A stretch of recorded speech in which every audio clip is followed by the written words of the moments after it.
My name is Margaret, and for 43 years I thought I knew my family. I live in a modest 2-story house in Columbus, Ohio, where the autumn leaves create a golden carpet on Maple Street. The crisp October air carries the scent of burning wood from nearby fireplaces and the sound of children playing echoes through our quiet neighborhood. "Mom, you're throwing money down the drain again," my eldest son David said, his voice sharp with frustration as he watched me pack groceries into a paper bag. At 32, he's a successful lawyer downtown, always dressed in expensive suits that cost more than what I spend on groceries in a month. His wife Jennifer nodded in agreement from the living room, where she was scrolling through her phone, probably planning their next vacation to Europe. "She's not throwing it away, she's helping Aunt Lucy," my daughter Emma chimed in sarcastically from the kitchen counter. Emma works in marketing for a tech company and shares her brother's impatience with what they call my charity cases. Her tone was condescending, the same one she used when discussing her less successful college friends. Lucy, my younger sister, lives in a small apartment across town in a building that's seen better days. The brick facade is weathered and the elevator breaks down monthly, but the rent is affordable. She has cerebral palsy and struggles with mobility, though her mind is as sharp as anyone's. She's 41, but needs assistance with daily tasks, and her disability benefits barely cover rent and basic necessities. "Kids, Lucy is family," I said firmly, continuing to pack canned soup, fresh bread, and her favorite chocolate cookies, the ones from the bakery on 5th Street that she's loved since childhood. "When our parents died, I promised I'd look after her." David rolled his eyes dramatically, the same gesture he'd perfected as a teenager. "That was 20 years ago, Mom. She's an adult. There are social services for people like her. You're enabling her dependency." "People like her?" I stopped packing and stared at my son. The kitchen fell silent except for the humming of the refrigerator. "You mean your aunt? The woman who taught you chess and helped with your math homework every Sunday? The same person who painted birthday cards for you when money was tight?" Emma crossed her arms defensively. "That's different, Mom. We were kids then. Now she's just holding you back from living your own life." The conversation was interrupted by the familiar sound of the doorbell. Through the lace curtains of my front window, I could see Lucy's caregiver, Maria, waiting patiently beside the white transportation van. Maria's been with Lucy for 3 years now, a kind woman from El Salvador who treats Lucy with genuine respect and dignity. Lucy waved enthusiastically from the passenger seat, her smile brightening my entire day despite the tension in my kitchen. She was wearing her favorite purple sweater, the one I bought her last Christmas, and her hair was neatly braided. "I have to go," I said, grabbing my purse and the groceries. "We're taking Lucy to her physical therapy appointment, then grocery shopping." Emma sighed heavily, dramatically checking her expensive watch. "Mom, you're 65. You should be enjoying retirement, not playing caregiver to someone who'll never be independent. Dad worked hard so you could relax, not spend your golden years as an unpaid nurse." Her words stung like a physical blow, but I'd heard variations of this speech countless times over the years. My children couldn't understand why I chose to spend my weekends helping Lucy instead of traveling to Florida or joining the book club like other women my age in the neighborhood. David stood up, straightening his tie. "We're just concerned about you, Mom. You're sacrificing your happiness for someone who can't even contribute to society. Lucy contributes more kindness in one day than you do in a month," I replied coldly. "Maybe you've forgotten what really matters in life." As I stepped outside, the cool October air hit my face, and I took a deep breath. The maple trees lining our street were at their peak autumn colors, painting the world in shades of gold and crimson. Lucy's excited wave from the van reminded me why I made this choice every single day, despite my children's constant criticism and their obvious embarrassment about their aunt's condition. What my family didn't know was that everything was about to change in ways none of us could imagine. Sometimes the people we think are burdens carry the greatest blessings. Tell me where you're watching this video from. And don't forget to subscribe and hit that like button for more amazing stories. The ride to Lucy's physical therapy appointment was filled with her cheerful chatter about the book she was reading. Despite her speech being slightly slurred due to her condition, Lucy has always been an avid reader and could discuss literature with the depth of a college professor. Margaret, did you know that Maya Angelou once said that people will forget what you said and did, but they'll never forget how you made them feel? Lucy asked as we pulled into the parking lot of the rehabilitation center. That's beautiful. Lucy, where did you read that? In the biography you brought me last month. I've been thinking about it a lot lately, especially when people stare at me in the grocery store. Her voice carried a wisdom that my own children seemed to lack. The therapy session went well. Lucy worked with determination on her exercises, her physical therapist praising her progress. I watched from the waiting area, surrounded by other family members supporting their loved ones. An elderly man sat beside me, visiting his wife who was recovering from a stroke. "Your sister's lucky to have you," he said quietly. "My children live across the country. They send money, but rarely visit. They say they're too busy with their careers." I nodded, understanding the familiar pain in his voice. "Family should be about more than obligation," I replied. After therapy, we headed to the supermarket on Broad Street. It's an older store with narrow aisles, but the staff knows Lucy and always greets her warmly. As we shopped, I noticed how naturally Lucy interacted with everyone: the cashier, other customers, even children who weren't afraid to wave back at her friendly gestures. "Mrs. Henderson," called out Jake, the young man who bags groceries. "How are you today? And hey there, Miss Lucy." Lucy beamed. "I'm wonderful, Jake. How's your mother doing after her surgery?" "Much better, thanks for asking. She appreciated the get well card you sent." This was typical Lucy, remembering everyone's personal struggles, sending handwritten cards when people were sick, and genuinely caring about their lives. Yet my children saw only her limitations. On the drive back to Lucy's apartment, she grew unusually quiet. Finally, she spoke. "Margaret, I know David and Emma don't like me. I hear them sometimes when they visit you." My heart broke a little. "Lucy, they just don't understand." "No, it's okay," she interrupted gently. "I understand that I'm different. But I want you to know that every kindness you've shown me, every moment you've spent helping me, has made my life worth living. You've given me dignity when others see only disability." We pulled up to her building, and I helped her gather her groceries. Mrs. Patterson, her elderly neighbor, was sitting on the front steps despite the cool weather. "Evening, Lucy dear," she called out. "Thank you for the soup you made yesterday. It was delicious." "You're welcome, Mrs. Patterson. Are you feeling better?" As we climbed the stairs to Lucy's second-floor apartment, I realized something my children had never seen. Lucy wasn't just receiving help.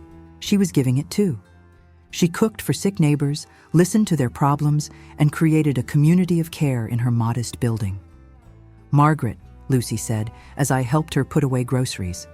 In her small but immaculately clean kitchen, "I need to tell you something important. Aunt Beatrice called me yesterday." Aunt Beatrice was our father's sister, a woman who had moved to California decades ago and built a real estate empire. We rarely heard from her, though Lucy exchanged Christmas cards with her every year.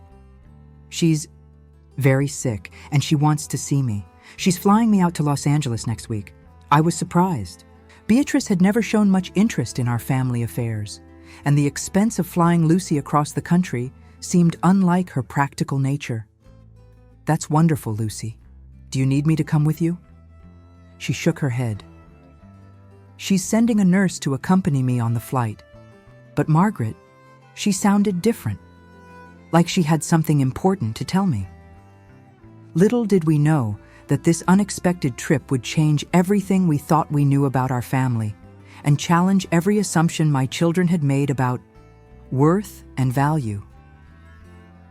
The week passed quickly, and before I knew it, I was driving Lucy to the airport.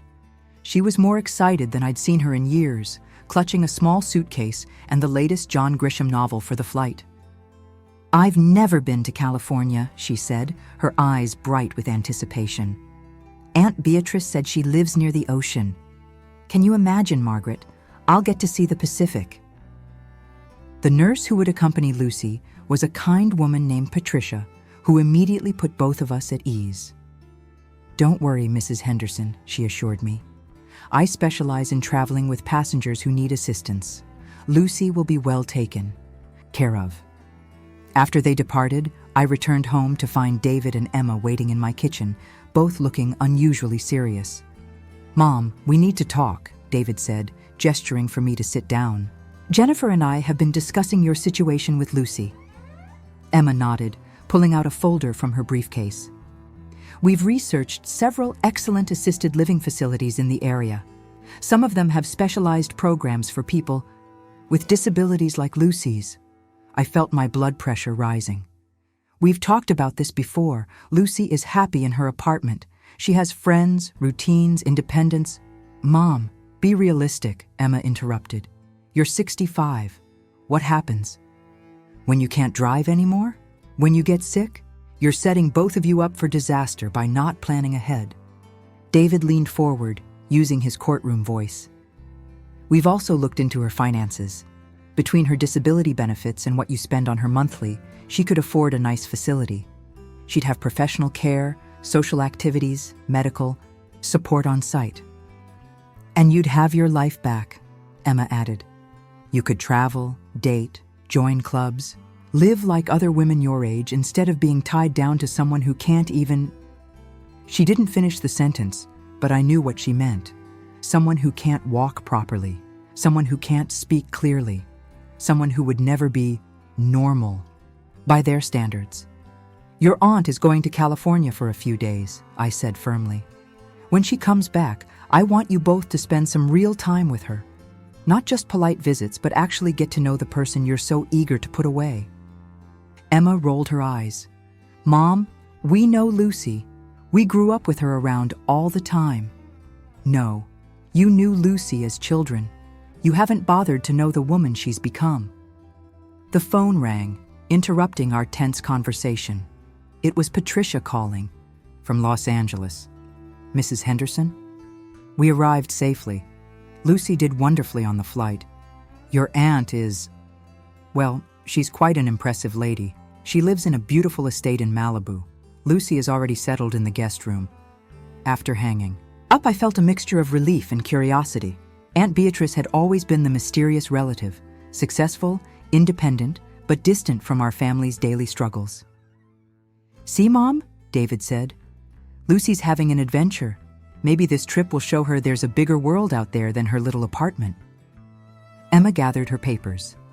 "Just think about the facilities we've found. Some of them are really nice, with gardens and art therapy programs." After they left, I sat alone in my kitchen, staring at the empty chair where Lucy usually sat during her visits. The house felt oddly quiet without her scheduled to arrive with stories and laughter. My phone buzzed with a text from Lucy. "Margaret, Aunt Beatrice's house is like a palace. She has a garden overlooking the ocean, and she's been telling me stories about Dad when he was young. She's not what I expected at all. She says she has something important to discuss with me tomorrow. I'll call you tonight. Love you." I smiled, imagining Lucy's delight at seeing the Pacific Ocean for the first time. But something nagged at me about Beatrice's sudden interest in Lucy after all these years of minimal contact. What could be so important that she'd fly Lucy across the country to discuss it in person? And why now, when Lucy was at a crossroads? That my children were determined to push her toward? 2 days later, Lucy called me from California, and her voice was different, excited, but also confused. "Margaret, you're not going to believe what Aunt Beatrice told me today. She took me to this beautiful restaurant overlooking the ocean, and we talked for hours about family history I never knew." "What kind of family history, Lucy?" "Well, you know how Dad always said Beatrice was the smart one who made it big in real estate? It turns out she didn't just make it big, she built an empire. She owns properties all over California, Nevada, and Arizona. But that's not the amazing part. I settled into my armchair, sensing this was going to be a long conversation. She told me that for the past 20 years, she's been watching our family from afar. She knew about Mom and Dad's deaths, about you taking care of me, about David and Emma's attitudes toward me. Margaret, she knows things about our family that we don't even know ourselves. What do you mean? Lucy's voice dropped to a whisper. She's been having me investigated, not in a bad way, but she wanted to know what kind of person I really am. She hired private investigators to observe how I live, how I treat people, how I handle my challenges. My heart skipped a beat. Lucy, that sounds invasive. I thought so too at first, but then she explained why. Aunt Beatrice never married, never had children. She's been looking for someone in the family to leave her estate to when she dies. But she didn't want to just pick someone based on blood relation or who visited her most. I was stunned. Our family had always assumed Beatrice would leave her money to charity, or maybe divide it among distant relatives we'd never met. She wanted to find someone with character, someone who understood the value of helping others despite personal challenges. Margaret, the investigators reported everything. How I cook for my neighbors when they're sick, how I volunteer at the literacy program downtown, how I never complain about my condition. Lucy, this is incredible, but why are you whispering? Because there's more. She also had David and Emma investigated. My blood ran cold. What did she find?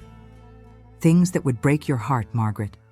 David has been billing elderly clients for unnecessary legal work, padding his hours, taking advantage of people who trust him. Emma's marketing company has been running fraudulent campaigns, lying about product benefits to increase sales. I felt like the ground was shifting beneath me. Are you sure about this?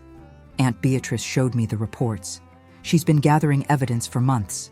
She said she needed to know the true character of everyone in our family before making her decision. The line was quiet for a moment, then Lucy continued. Margaret, she's sick, really sick. The doctors say she has maybe 6 months left, and she's made her choice about the inheritance. What choice? I can't tell you over the phone, but she wants me to stay here for the rest of the week while she finalizes everything with her lawyers. Margaret, I'm scared. This is bigger than anything I ever imagined. After we hung up, I sat in my kitchen staring at the wall. My successful, accomplished children, the ones who constantly criticized Lucy as a burden on society, had been living lies built on taking advantage of others. Meanwhile, Lucy, who they saw as worthless and dependent, had been quietly building a life of service and kindness that impressed someone as shrewd and successful as Beatrice. The irony was devastating. My children measured worth in dollars and status, never realizing that character and compassion were the currencies that truly mattered. But what was Beatrice planning? And how would this revelation change our family forever? Don't forget to subscribe and hit that like button to see what happens next in this incredible story. Lucy returned from California on a Sunday afternoon, and I could tell immediately that something fundamental had changed. She carried herself differently, not physically, as her cerebral palsy remained the same, but there was a new confidence in her demeanor, a quiet strength I'd never seen before. How was your trip? I asked as we sat in her apartment, surrounded by the familiar comfort of her books and plants. Life-changing, she said simply. Margaret, I need to tell you something that will be difficult to hear. She reached into her purse and pulled out a thick legal envelope. Aunt Beatrice gave me this to share with the family. She wanted everyone to know the truth before she passes. My hands trembled as I opened the envelope. Inside were several documents. Investigation, reports on David and Emma, financial records, and what appeared to be legal papers. The investigators documented everything, Lucy said quietly. David has been systematically overcharging elderly clients, sometimes billing them for work that was never done. One 90-year-old woman paid him $12,000 to update, a will that should have cost $500. I felt sick reading the details. Case after case of vulnerable people being exploited by my own son. "And Emma?" I asked, though I wasn't sure I wanted to know. Her company was hired to market a medication that they knew had dangerous side effects. Instead of refusing the contract, they created ads specifically targeting elderly people, making false claims about safety and effectiveness. 3 people have been hospitalized. The reports were thorough and damning. While I had been defending my children's character to Lucy, they had been destroying lives for profit. "But Lucy," I said, looking up from the papers, "how did Beatrice know to investigate them?" Lucy smiled sadly. "Because 20 years ago, when Mom and Dad died, she offered to help support me financially. David and Emma convinced you to decline her offer, remember? They said the family should handle family problems." I did remember. There had been a brief phone call from Beatrice offering assistance, but David had been adamant that we didn't need charity from strangers.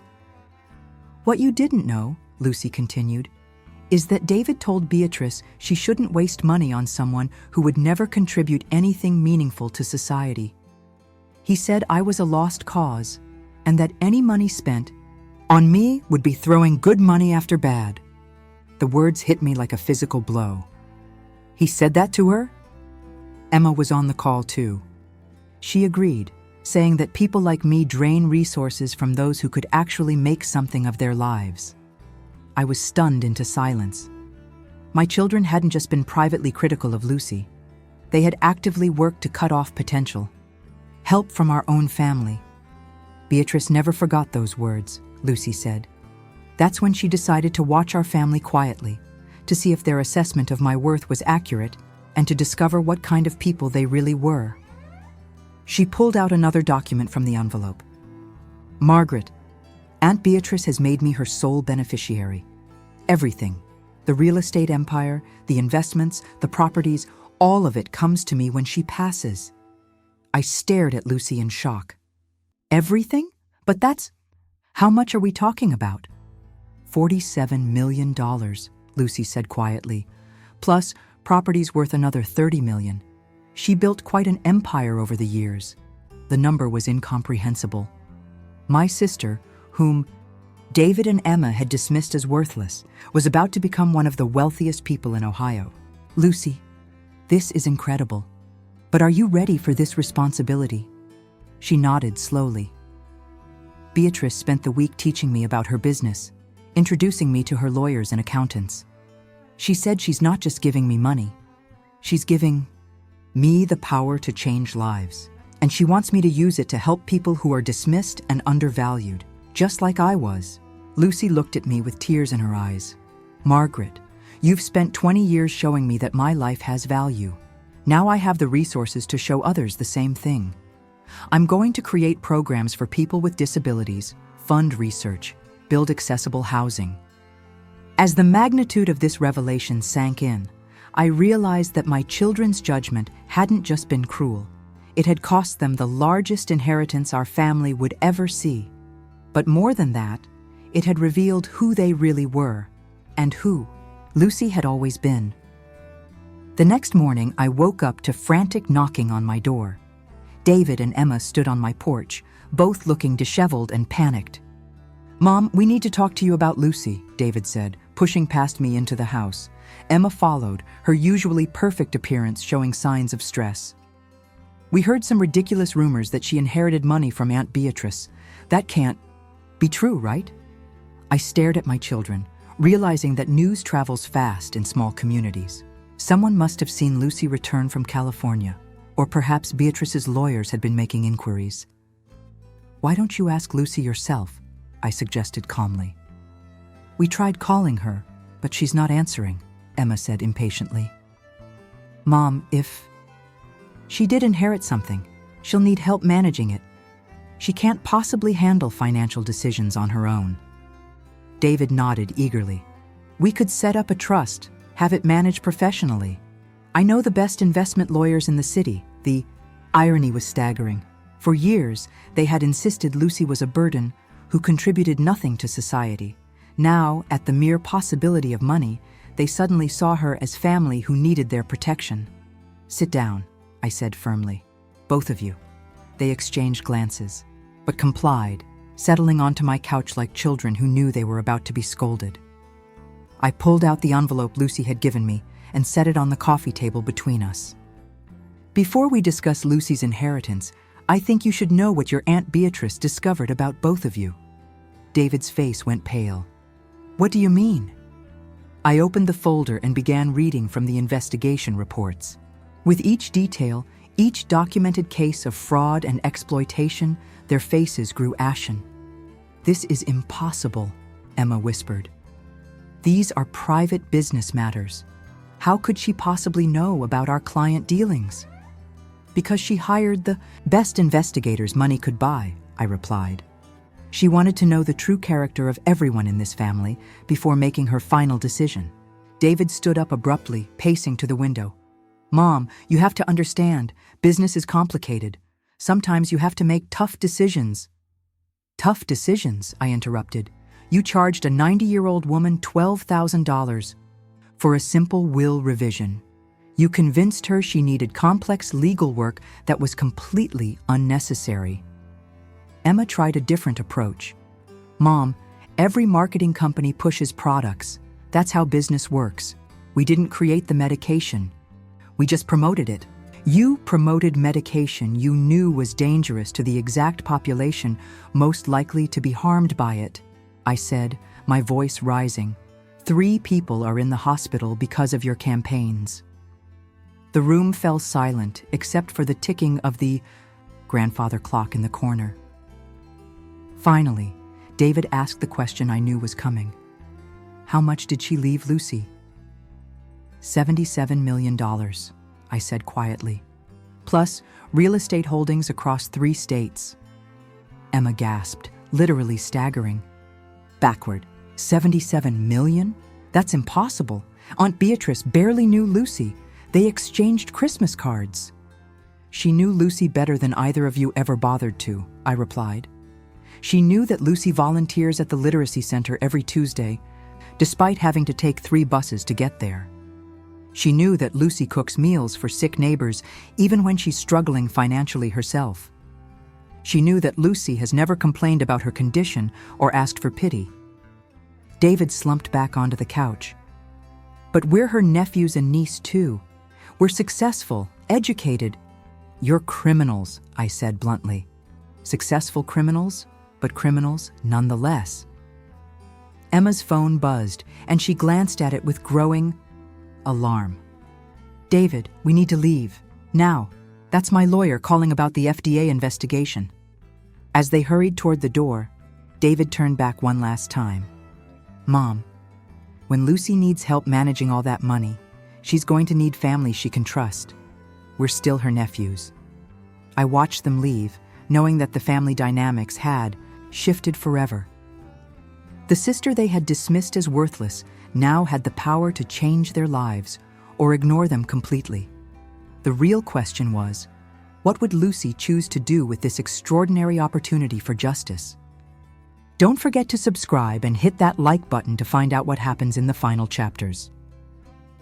3 days later, I received a call that Aunt Beatrice had passed away peacefully in her sleep. Lucy took the news with grace, having spent her final days with Beatrice discussing not just the inheritance, but the responsibility that came with it. "She made me promise something," Lucy told me as we sat in the lawyer's office in downtown Columbus. "She said that wealth without wisdom is worthless, and power without compassion is dangerous." Mr. Richardson, Beatrice's attorney who had flown in from Los Angeles, spread the final documents across his mahogany desk. The numbers were even more staggering than Lucy had initially revealed. The estate was worth over $90 million when all assets were calculated. "Miss Lucy," Mr. Richardson said with genuine warmth, "your aunt spoke of you with great admiration during our final meetings. She was convinced that you were the only person in the family who understood the true value of wealth." Lucy nodded, solemnly. "She told me that money should be a tool for lifting others up, not for building walls to keep them out." The office door opened, and David and Emma walked in with their own lawyer, a sharp-dressed man who immediately began questioning the validity of the will. "My clients have concerns about this inheritance," their lawyer announced. "Given Miss Lucy's condition, there are questions about her capacity to manage such a substantial estate." Mr. Richardson's expression hardened. "I can assure you that Miss Lucy underwent extensive psychological and cognitive evaluations as part of Mrs. Beatrice's estate planning. She is of sound mind and fully capable of making financial decisions." David leaned forward desperately. "Lucy, we're family. We can help you. This is too much responsibility for one person." Lucy looked at her nephews with sad eyes. "David, Emma, do you remember what you told Aunt Beatrice 20 years ago when she offered to help support me?" Their faces went white. They had hoped that conversation would never surface. "You said I was a lost cause," Lucy continued quietly. "You said any money spent on me would be wasted because I could never contribute meaningfully to society. You convinced Aunt Beatrice that I wasn't worth investing in." Emma tried to interrupt, but Lucy held up her hand. "But here's what you didn't understand then, and what you still don't understand now. Worth isn't measured by what you can take from the world, but by what you give back to it." She turned to Mr. Richardson. "I'd like to establish the Beatrice Henderson Foundation immediately. I want to create programs for disabled individuals, fund accessibility improvements in public spaces, and provide scholarships for students who are overlooked by traditional systems." David's desperation was palpable. "Lucy, please, we made mistakes. When we were younger. We've learned." "Have you?" Lucy asked. "Because according to these investigation reports, you've been exploiting vulnerable people for years.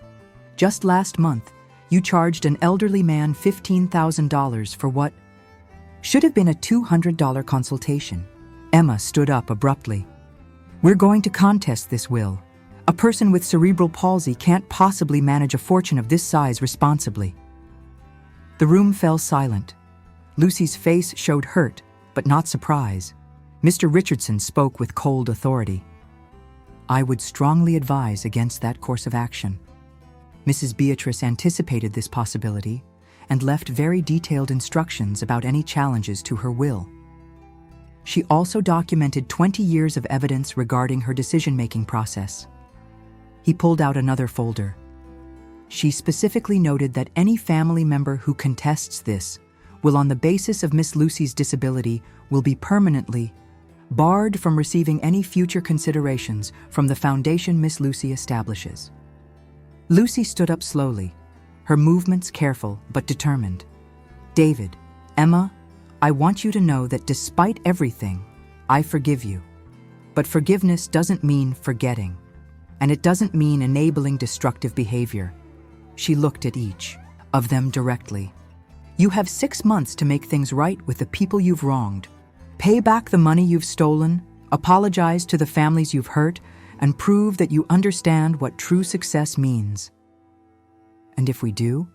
David asked quietly. Lucy smiled with genuine warmth. "Then we can rebuild our relationship as family, based on respect, honesty, and love, rather than money and status." As we left the lawyer's office, Lucy walked taller than I'd ever seen her. Not because her condition had changed, but because she finally had the power to turn years of pain into purpose. The transformation was remarkable, and it was just beginning. 6 months later, I stood in the grand ballroom of the downtown Hilton, watching Lucy address 200 disability advocates, social workers, and community leaders at the first annual Beatrice Henderson Foundation Gala. She stood at the podium in an elegant purple dress, the same color as the sweater she'd worn that day I defended her to my children. Her speech was clear and powerful, her message transforming the room. "My Aunt Beatrice taught me that the greatest disability in life is not cerebral palsy or blindness or any physical condition," Lucy said to the captivated audience. "The greatest disability is the inability to see the worth in every human being." The past 6 months had been extraordinary. Lucy had hired a team of ethical financial advisors, and had begun systematically changing lives. The foundation had already funded wheelchair-accessible playgrounds in 12 cities, provided scholarships to 30 students with disabilities, and established a legal aid clinic for people who couldn't afford proper representation. But perhaps, most importantly, she had shown my children what real leadership looked like. David sat at a table near the front, looking humbled but determined. He had spent the past months making restitution to his elderly clients, even selling his expensive car and downsizing his house to pay back money he had overcharged. He had also started volunteering at the legal aid clinic, providing free services to seniors. Emma sat beside him, having closed her marketing company and taken a job with a nonprofit that promoted ethical business practices. She had used her skills to help the foundation create honest, impactful campaigns that celebrated ability rather than exploiting disability. 6 months ago, my own family members called me a burden, Lucy continued, her voice carrying across the ballroom. They saw only what I couldn't do, never what I could contribute. But one person, my sister Margaret, saw my worth even when I couldn't see it myself. She gestured toward me, and the entire room turned to applaud. I felt tears streaming down my face as Lucy continued. Margaret taught me that love isn't about what someone can give you back. It's about recognizing the inherent dignity in every person and acting on that recognition, even when it's difficult. After the formal presentation, David and Emma approached Lucy at the reception. "Lucy," David said quietly, "I need to apologize. Not just for what I said to Aunt Beatrice, but for 20 years of treating you like you were less than family." Emma nodded, tears in her eyes. "We were so focused on what we thought success looked like that we never saw the success you were building every single day." Lucy hugged both of them warmly. "We all have disabilities, David and Emma. Yours was the inability to see beyond surface appearances. But disabilities can be overcome with the right support and determination." She smiled at her nephews. "I have a proposition for both of you. The foundation needs people who understand both business and redemption. Would you consider joining our board?" The evening ended with our family truly united for the first time in decades, not around obligation or guilt, but around a shared mission to lift others up. As I drove Lucy home to her new accessible apartment, one she had purchased in a building she was converting to, provide affordable housing for disabled individuals, she turned to me with a content smile. "Margaret, do you think Aunt Beatrice would be proud of what we've accomplished?" I thought about the woman who had spent 20 years quietly observing, waiting for the right moment to ensure her wealth would make the greatest positive impact. "Lucy, I think she knew exactly what she was doing when she chose you. You've proven that the person everyone thought was a burden has become the biggest blessing our family has ever known. The real inheritance wasn't the money. It was the lesson that worth is measured not by what we accumulate, but by what we contribute, and that sometimes the people society overlooks are the ones with the greatest capacity to change the world." Don't forget to subscribe and hit that like button if this story touched your heart. Let me know in the comments what you think about Lucy's incredible transformation.